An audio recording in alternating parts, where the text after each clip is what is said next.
আসসালামু আলাইকুম ওয়া রাহমাতুল্লাহি ওয়া বারাকাতুহু। আলহামদুলিল্লাহি ওয়া কাফা ওয়া সালামুন আলা ইবাদিহি আল্লাযীনা ইসতাফা, আম্মা বা'দ।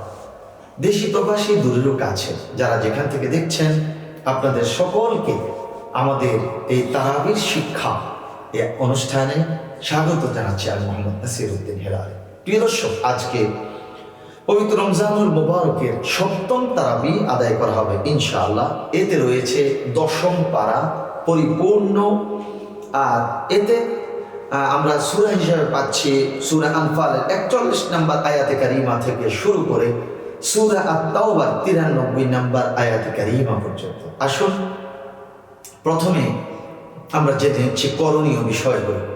রব্বুল আলামিন আজকের তারাবিতে কি কি বিষয় আমাদের জন্য করণীয় রেখেছেন আমরা তা জেনে নিই।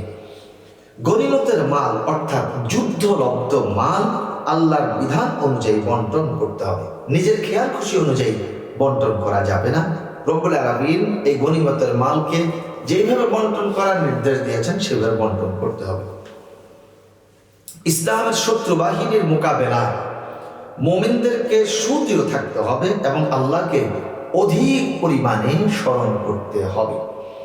যখন কাফের বাহিনীর মোকাবেলায় মোমেনরা নেমে যাবে, সেই ক্ষেত্রে মোমেনদেরকে আল্লাহর উপর দৃঢ় বিশ্বাস রেখে জমিনের উপর যুদ্ধ ময়দানে মজবুত থাকতে হবে।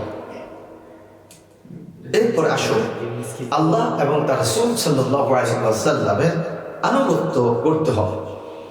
মুমিনদেরকে শত্রুর মোকাবেলার জন্য যথাসাধ্য প্রস্তুতি গ্রহণ করতে হবে। আপনি শত্রুর মোকাবেলা করবেন যুদ্ধক্ষেত্রে গিয়ে, আপনার কোনো প্রস্তুতি নেই না, তা হবে না।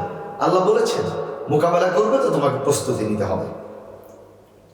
মুমিনদেরকে জিহাদের জন্য উৎসাহিত করতে হবে।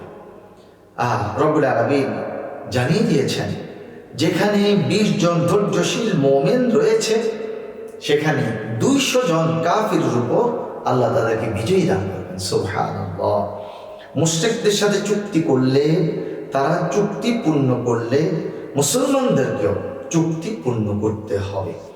মুমিনদের কাছে কোনো অমুসলিম আশ্রয় চাইলে তাকে আশ্রয় দিতে হবে, যাতে সে আল্লাহর বাণী শুনতে পায়। এরপর তাকে নিরাপদে পৌঁছে দিতে হবে। মুমিনদেরকে জিহাদের মাধ্যমে ঈমানি পরীক্ষায় উত্তীর্ণ হতে হবে। পৃথিবীতে আমরা এসেছি, আমরা দাবি করছি আমরা ঈমানদার। অতএব এই ঈমানদার ব্যক্তিরা রব্বুল আলামিনের দেয়া যে পরীক্ষা, জিহাদের মাধ্যমে সেই পরীক্ষায় উত্তীর্ণ হতে হবে। আল্লাহ পাক রব্বুল আলামিন জানিয়ে দিয়েছেন যে আম হাসিবতুম আন তাদখুলুল জান্নাহ ওয়া লাম্মা ইয়া'লামুল্লাহু আল্লাযীনা জাহাদু মিনকুম ওয়া ইয়া'লামাস সাবিরিন। তোমরা কি ধারণা করছো তোমরা এমনিতে জান্নাতে প্রবেশ করবে? আল্লাহ পাক রব্বুল আলামিন কি দেখবেন না তোমাদের মধ্যে কে জিহাদ করেছেন, কে জিহাদ ফি সাবিলিল্লাহ করতে গিয়ে ধৈর্য ধারণ করেছেন। এরপর মসজিদে আদাবের দায়িত্ব দিতে হবে তাদের, মসজিদের আবাদের দায়িত্ব দিতে হবে তাদেরকে যারা ঈমানদার, সালাত আদায় করে এবং যাকাত প্রদান করে এবং আল্লাহ ছাড়া অন্য কাউকে ভয় করে না। মসজিদুল হারামকে মুশরিক থেকে মুক্ত করতে হবে, কেননা মুশরিকরা অপবিত্র। তাদের বিরুদ্ধে যুদ্ধ করতে হবে যারা ঈমান আনে না ও সত্য দিন অনুসরণ করে না। হ্যাঁ, যুদ্ধ কখন করতে হবে? ঈমানের দাওয়াত দিচ্ছেন, ঈমান গ্রহণ করছে না, সত্য দিন আসছে না, বরং তারা আপনাকে আক্রমণ করার জন্য পরিকল্পনা গ্রহণ করছে, ঠিক তখন তারা যদি আপনাকে কোনো আক্রমণ না করে, আপনি অ্যাগ্রেসিভলি তাদের উপর কোনো যুদ্ধ করতে পারবেন না। দিনকে অর্থাৎ দিন ইসলামকে অন্য সকল দিনের উপর বিজয়ী করতে হবে। আর এটা ছিল রাসূল সাল্লাল্লাহু আলাইহি ওয়াসাল্লামকে এই পৃথিবীতে প্রেরণের উদ্দেশ্য। তোমরা জান এবং মাল দিয়ে আল্লাহর রাহে সংগ্রাম করো। আল্লাহ পাক রব্বুল আলামিন তো আমাদের জান এবং মালকে কিনে নিয়েছেন। সাদাকা অর্থাৎ যাকাত দিতে হবে। যাদের উপর যাকাত ফরজ, নিসাব পরিমাণ মালের মালিক, সেই মালটা 1 বছর পূর্ণ হয়েছে, তাহলে সেই ব্যক্তি হিসাব নিকাশ করে যাকাত প্রদান করতে হবে।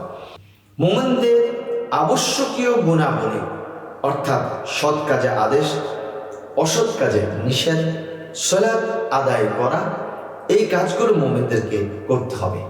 কাফির ও মুনাফিকদের বিরুদ্ধে জিহাদ করতে হবে, কঠোরতা অবলম্বন করতে হবে। এই ছিল আমাদের করণীয় বিষয়। প্রিয় দর্শক, এবার আসুন আমরা বর্জনীয় বিষয়গুলোর সাথে সাথে জেনে নিচ্ছি। পারস্পরিক বিবাদে লিপ্ত হওয়া যাবে না।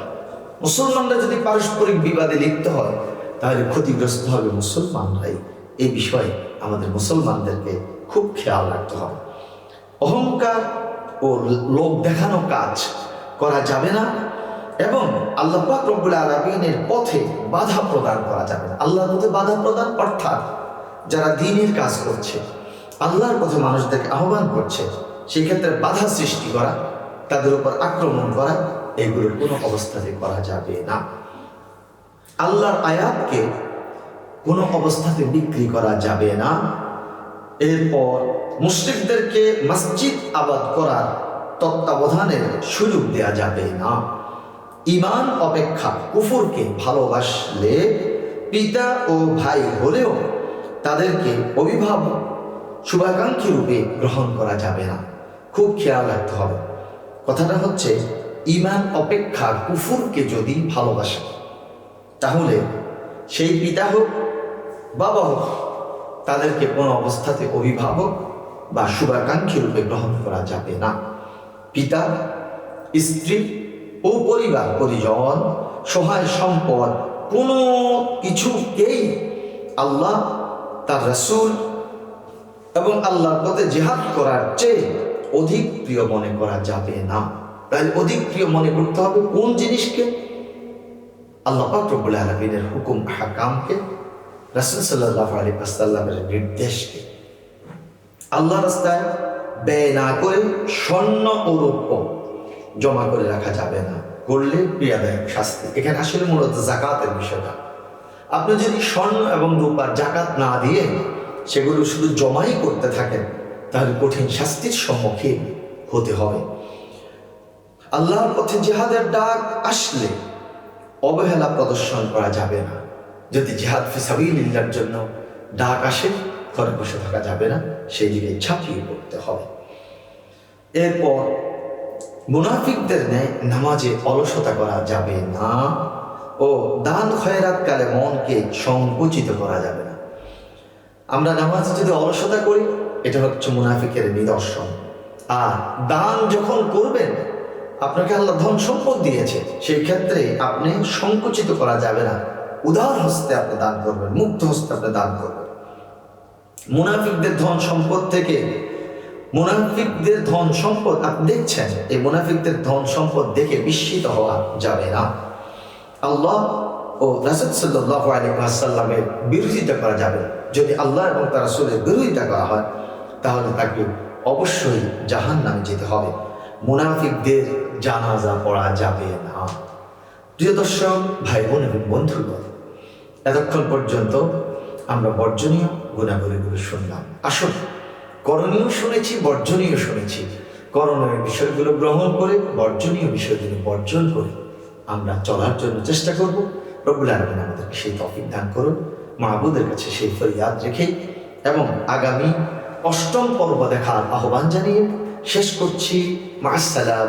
আসসালামু আলাইকুম ওয়া রাহমাতুল্লাহি ওয়া বারাকাতুহু।